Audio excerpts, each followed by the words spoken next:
किसी शहर के रेलवे स्टेशन पर एक भिखारी रहता था। वह वहां आने जाने वाली रेलगाड़ियों में बैठे यात्रियों से भीख मांगकर अपना पेट भरता था। एक दिन जब वह भीख मांग रहा था, तो सूट बूट पहने एक लंबा सा व्यक्ति उसे दिखा। उसने सोचा कि यह व्यक्ति बहुत अमीर लगता है, इससे भीख मांगने पर यह मुझे जरूर अच्छे पैसे देगा। वह उस लंबे व्यक्ति से भीख मांगने लगा। भिखारी को देखकर उस लंबे व्यक्ति ने कहा, तुम हमेशा मांगते ही रहते हो, क्या कभी किसी को कुछ देते भी हो? भिखारी बोला, साहब मैं तो भिखारी हूं, हमेशा लोगों से मांगता ही रहता हूं। मेरी इतनी औकात कहां कि किसी को कुछ दे सकूं? लंबा व्यक्ति बोला, जब किसी को कुछ दे नहीं सकते तो तुम्हें मांगने का भी कोई हक नहीं है। मैं एक व्यापारी हूं और लेन देन में ही विश्वास करता हूं। अगर तुम्हारे पास मुझे कुछ देने को हो तभी मैं तुम्हें बदले में कुछ दे सकता हूं। इतना कहने के बाद वह लंबा आदमी ट्रेन में बैठकर चला गया। इधर भिखारी उसकी कही गई बात के बारे में सोचने लगा। उस लंबे व्यक्ति के द्वारा कही गई बात उस भिखारी के दिल में उतर गई। वह सोचने लगा कि शायद मुझे भीख में अधिक पैसा इसीलिए नहीं मिलता क्योंकि मैं उसके बदले में किसी को कुछ दे नहीं पाता हूं। लेकिन मैं तो भिखारी हूं, किसी को कुछ देने लायक भी नहीं हूं। लेकिन कब तक मैं लोगों को बिना कुछ दिए केवल मांगता ही रहूंगा?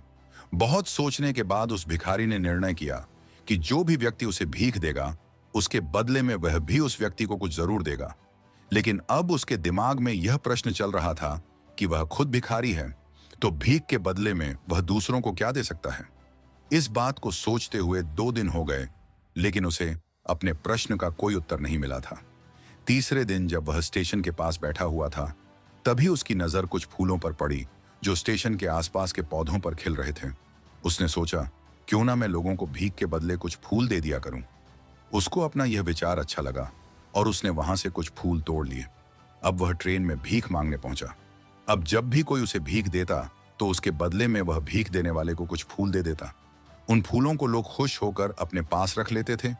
अब भिखारी रोज फूल तोड़ता और भीख के बदले में उन फूलों को लोगों में बांट देता था। कुछ ही दिनों में उसने महसूस किया कि अब उसे बहुत अधिक लोग भीख देने लगे हैं।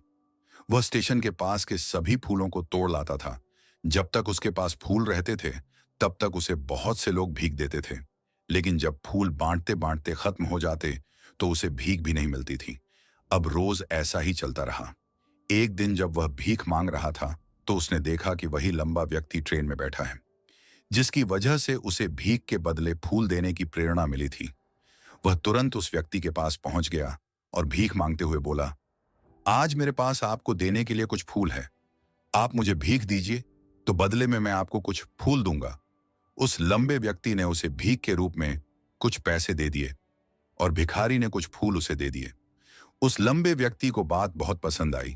वह बोला, वाह क्या बात है, आज तुम भी मेरी तरह एक व्यापारी बन गए हो। इतना कहकर फूल लेकर वह लंबा व्यक्ति अपने स्टेशन पर उतर गया।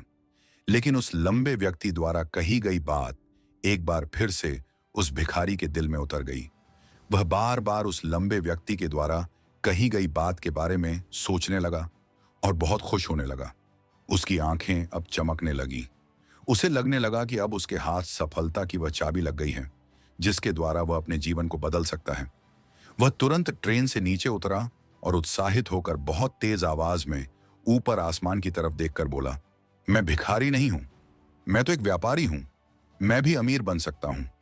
लोगों ने उसे देखा तो सोचा कि शायद यह भिखारी पागल हो गया है और अगले दिन से वह भिखारी उस स्टेशन पर फिर कभी नहीं दिखा। लेकिन 6 महीने बाद इसी स्टेशन पर 2 व्यक्ति सूट बूट पहने हुए यात्रा कर रहे थे। दोनों ने एक दूसरे को देखा तो उनमें से एक ने दूसरे से हाथ मिलाया और कहा, क्या आपने मुझे पहचाना? दूसरा व्यक्ति बोला, नहीं, क्योंकि मेरे हिसाब से हम लोग पहली बार मिल रहे हैं।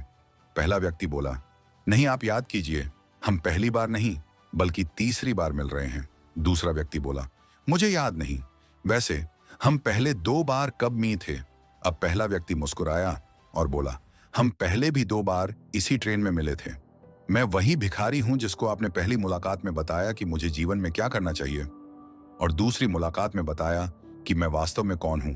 दूसरा व्यक्ति मुस्कुराया और अचंभित होते हुए बोला, ओ याद आया, तुम वही भिखारी हो जिसे मैंने एक बार भीख देने से मना कर दिया था और दूसरी बार मैंने तुमसे कुछ फूल खरीदे थे। लेकिन आज तुम यह सूट बूट में कहां जा रहे हो और आजकल क्या कर रहे हो? तब पहला व्यक्ति बोला, हाँ मैं वही भिखारी हूं, लेकिन आज मैं फूलों का एक बहुत बड़ा व्यापारी हूँ और इसी व्यापार के काम से ही दूसरे शहर जा रहा हूँ। कुछ देर रुकने के बाद वह फिर बोला, आपने मुझे पहली मुलाकात में प्रकृति का वह नियम बताया था जिसके अनुसार हमें तभी कुछ मिलता है जब हम कुछ देते हैं। लेन देन का यह नियम वास्तव में काम करता है। मैंने यह बहुत अच्छी तरह महसूस किया है, लेकिन मैं खुद को हमेशा भिखारी ही समझता रहा। इससे ऊपर उठकर मैंने कभी सोचा ही नहीं, और जब आपसे मेरी दूसरी मुलाकात हुई तब आपने मुझे बताया कि मैं एक व्यापारी बन चुका हूँ।